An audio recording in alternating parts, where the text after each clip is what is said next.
Hi beautiful, welcome back to my channel. In today's video I am gonna tell you guys a really embarrassing story that I'm choosing to no longer be embarrassed about because it happened. We can get into it, but first, you know, I'm not starting out like this. I had to put on my wig, so we can go ahead and get past the wig installation. Shouts out to Hurela Hair. This is where the hair is from. All information will be in the description box down below, and let's get started with the story time. All I gotta say is, mwah! And you already know who it is. So let's get started on this hair. This hair is from Hurela Hair. All information will be I just put it on and I don't know why, but my wig just ripped. My wig just ripped just now.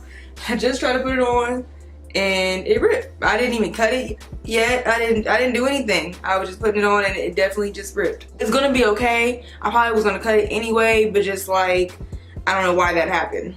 I don't know how I wasn't supposed to not say this to y'all either, but yeah, just now, I wish I was recording when I put it on, but it was like, and it ripped. But the hair seems really nice, so we're gonna still go ahead and install. So before we can get into story time, I have to put my hair on real quick. So shout out to Hurela for sponsoring today's video. I'm gonna go ahead and do my hair. We can come back when I'm finished. We can do my makeup and tell this embarrassing ass story.